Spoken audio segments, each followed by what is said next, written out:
Probablement capable de vous battre à n'importe quel jeu de société, Mario Dumont. Tout en débattant des enjeux de société.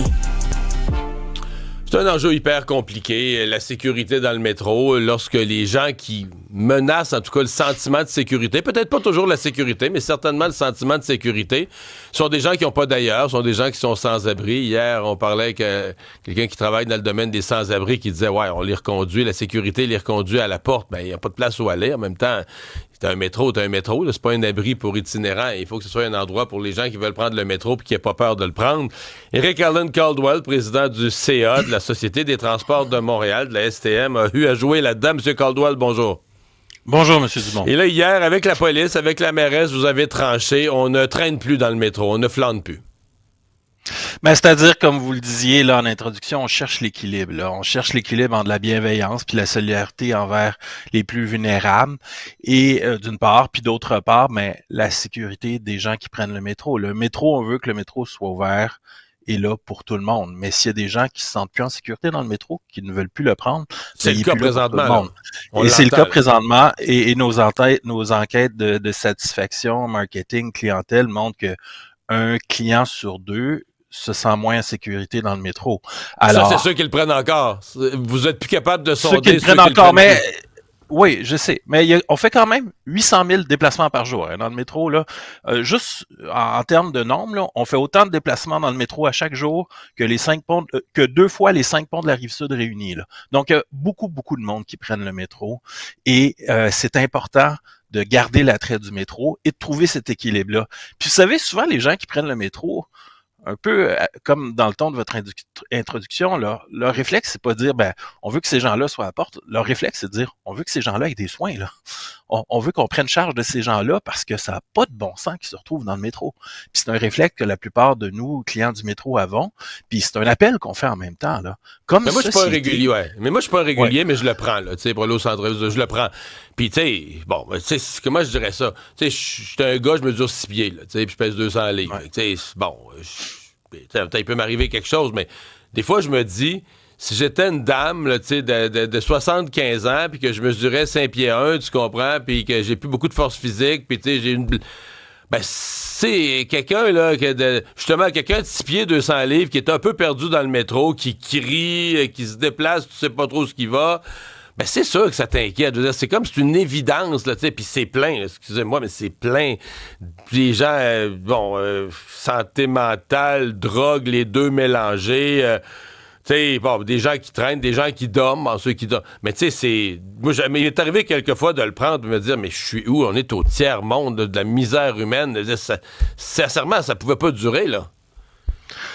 Ben, tout à fait. Quand je dis que le métro doit être pour tout le monde, l'exemple que vous donnez est bon, là. C'est-à-dire que tout le monde doit se sentir en sécurité dans le métro. Et soyons clairs, c'est souvent ces mesures-là qu'on prend, c'est aussi pour les plus vulnérables.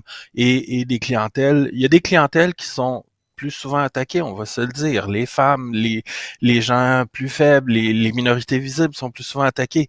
Donc, j'insiste, là, on est un service public, on doit être là pour tout le monde. À 800 000 déplacements par jour, les gens comptent sur nous. Faut qu'on reste attractif. Et c'est pour ça qu'on cherche, comme je le disais, là, cette balance-là. Mais comme vous le disiez, là, que vous disiez, on est au tiers-monde, là, je le répète, là, qu'est-ce qui fait que dans une société comme la nôtre, on se ramasse avec cette misère-là qui n'a nulle part autre où aller? Puis les deux, il y a deux phénomènes dans cette misère-là, M. Dumont. Il y a l'augmentation du nombre, de plus en plus de gens qui ne trouvent pas leur place dans des ressources traditionnelles de refuge avec un toit ou de soins.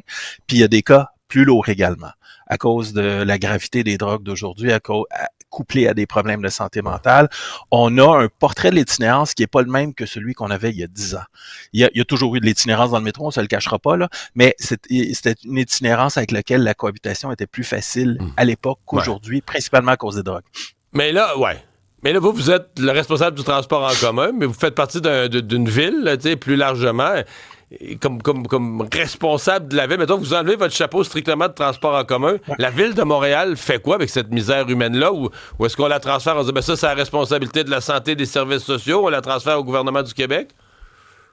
Ben, hier, dans l'annonce, il y avait ensemble la police qui intensifie sa présence dans le métro, qui a mis en place des unités, justement, mix, métro, ville, STM, avec le réseau de la santé. Le réseau de la santé était là avec nous pour offrir une bonne passerelle aux cas les plus lourds qu'on identifie, parce que souvent, les cas lourds sont ceux qui ont le plus d'impact. Alors, et on a annoncé une prolongation des ressources d'urgence gérées par la ville. Donc, la ville ne donne pas de soins. Hein. Il n'y a aucun médecin, aucun psychiatre, aucun intervenant en toxicomanie là, qui travaille à la ville de Montréal. Là. Donc, ça, c'est, comme je vous le dis, c'est une partie essentielle de la solution qui doit être là. Dans ce qu'on peut faire, on travaille ensemble pour faire le maximum. Moi, je veux souligner aussi le travail des gens de la santé qui sont avec nous dans le métro. Moi, je fais l'évaluation, qui font un travail formidable. Je fais par contre l'évaluation. Ils sont débordés un peu, là. Qui sont débordés puis qui ont pas assez de ressources, ouais. Il y a Vincent qui nous écrit, qui met l'accent, bon, il est content de ce que vous faites, certainement, mais lui, il met l'accent sur les employés. Il ne faut pas oublier les employés qui ont peur de travailler. Jusqu'à quel point la décision que vous avez prise hier vient aussi de la pression des employés, autant des employés en charge de la sécurité qui l'ont pas facile. Hier, j'entendais qu'ils ont une trentaine de blessés dans leur équipe, et même ceux qui font l'entretien ménager maintenant qui ont peur, là. La situation pour nos employés est très, très difficile. Puis oui, c'est une partie importante de la décision, justement, de donner des conditions à nos employés, parce que sans les employés, le métro ne roule pas. Là. Sans les gens de sécurité, sans les gens qui font l'entretien ménager, sans les opérateurs, le métro ne roule pas. Là. Quand on pense, là, je vous le rappelle, là, M. Dumont, là, on n'en prend pas conscience. 800 000 déplacements par jour là, dans le métro. Là.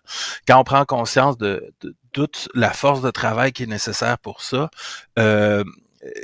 avant, le métro était attractif pour nos employés. Les gens, c'était une place de choix pour aller travailler. Ce n'est malheureusement plus le cas, donc il fallait rétablir la situation. Eh bien, on va voir comment tout ça va se dérouler. Donc là, je comprends que c'est pas en vigueur immédiatement. Parlez-nous un peu de la mise en place des mesures. À partir de quelle date on tolère plus? Je suppose que progressivement, on va être un petit peu plus interventionniste, mais à partir de quelle date on tolère plus le flanage dans le métro? Non, ça me permet de rectifier la situation. L'hiver, c'est l'hiver que la situation est la plus difficile dans le métro. On le comprend bien pourquoi. Là. Donc, les mesures qu'on a adoptées, c'est pour nous permettre de passer l'hiver. Puis l'hiver, on le calcule jusqu'au 30 avril. C'est à partir du mois de mai qu'on voit moins de tension dans le métro, disons-le comme ça. Donc là, c'est des mesures en vertu du Code civil comme transporteur. On a pris une instruction, donc c'est pas un changement réglementaire, une instruction qui donne un outil de plus à nos constables spéciaux pour faire circuler les gens plus rapidement. La sanction de ça, c'est on demande aux gens de quitter le métro et si il faut hésiter, on les raccompagne vers la sortie. Donc, c'est vraiment pour libérer l'espace, permettre la fluidité des gens. On va aussi faire des restrictions de mouvement, on va fermer quelques accès là où il y a de la redondance, on va faire des corridors plus serrés pour concentrer l'effort de sécurité là où les gens passent et diminuer les effets. Donc, comptons-nous pas d'histoire. Il y a toujours de l'itinérance dans le métro, il y en aura toujours, là, mais on veut améliorer les conditions de sécurité en concentrant l'effort puis en assurant plus de fluidité. M. Caldwell, merci beaucoup. Au revoir. Merci à vous, M. Dumont.